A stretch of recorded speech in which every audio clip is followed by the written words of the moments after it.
Na labas, dabar esu po darbo ir grįždamas namo, tik prisiminiau, kad neseniai buvo labai juokinga žinia Japonijoje ir tai apie vieną Japoną, kuris bandė filmuoti žmonių rūbus. O šitas vyras, pirmiausiai, slėpė, čia yra Šerikelės griovys ir Šerikelės griovyje slėpė. Nežinau, kaip galima tilpti.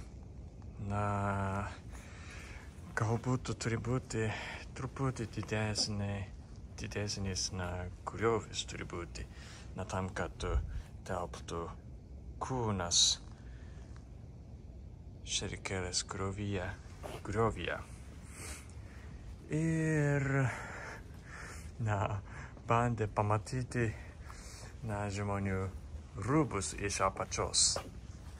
Ypač galbūt mergaičių rūbus galbūt. Ir tokiu būdu slėpė Šerikelės griovyje ir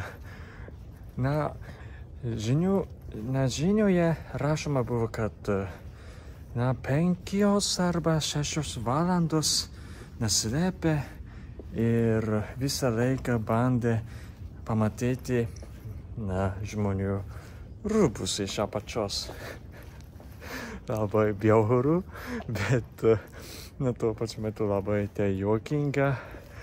Ir atrodo, kad jis tokį dalyką darė daug kartų, ne tik vieną kartą.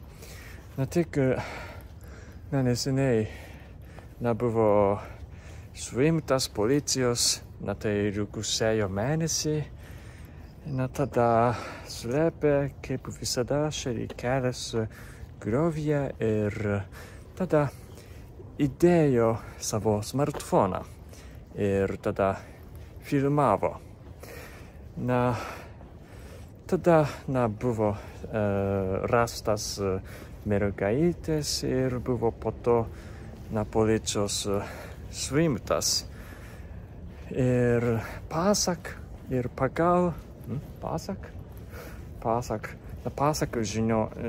žiniasklaidos, jis buvo vieną kartą buvo suimtas policijos prieš 8 metus, dėl to, kad slėpė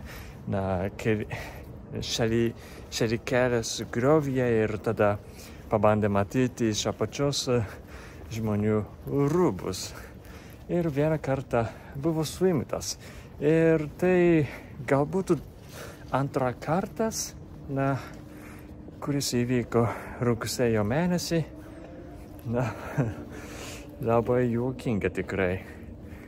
Nors dabar mes turime internetą ir galime žiūrėti, jeigu norite, žmonių rūbus, bet jis net pabandė slėpė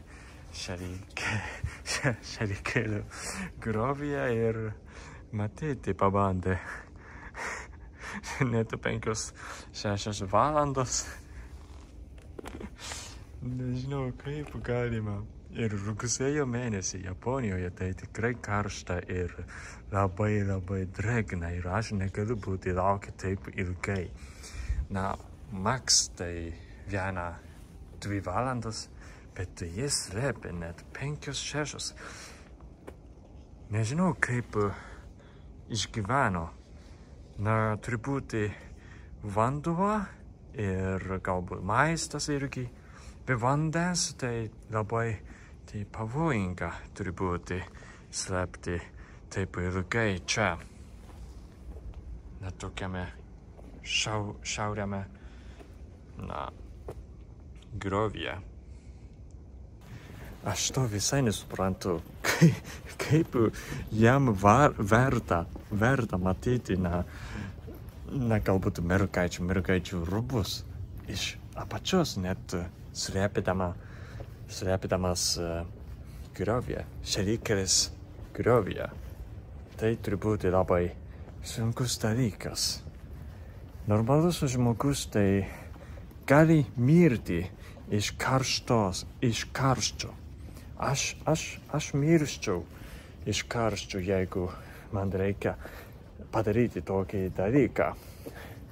Bet jis tai darė keletą kartų ir net išgyveno iki šiol. Nesuprantu. Ir sakoma, kad šis vyras, dabar šiui vyrui 36 metai. O pirmą kartą buvo suimtas, kai dar jam buvo 28 metai, nes tai prieš 8 metus. Dar jaunas. Aš nesuprantu. Visai nesuprantu. Yra jaunas, todėl jeigu nori, nežinau, mergaitė, tai dar vaikas. Būna tokie žmonės, kurie mėgsta vaikus ir tai labai bjauru. Ir net jam norisi slėpti šalikelės griovyje ir matyti. Labai įdomu, bet bjauru, labai bjauru. Ar Lietuvoje irgi būna tokie žmonės? Galbūt būna, bet aš manau, kad nėra tokio žmogus, kuris slėpia šalikelės griovyje ir bandyti matyti žmonių rūbus iš apačios. Galbūt Lietuvoje nėra. Taip tikiuosi. Bet aš tikiuosi, kad Japonijoje nėra tokio žmogus be jo. Taip tikiuosi, tikiuosi, kad nebus tokių. Tai yra apie juokingiausią Japoną, kurį neseniai sužinojau žinioje.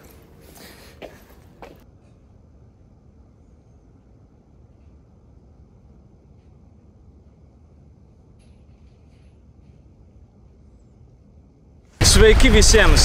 Neseniai pradėjau YouTube kanalo narystę ir įkėlusiu labai daug video iš Japonijos ir tada galite sužinoti ir išmokti daugiau apie Japoniją. Todėl prisijunkite prie mano YouTube kanalo narystės. Ačiū!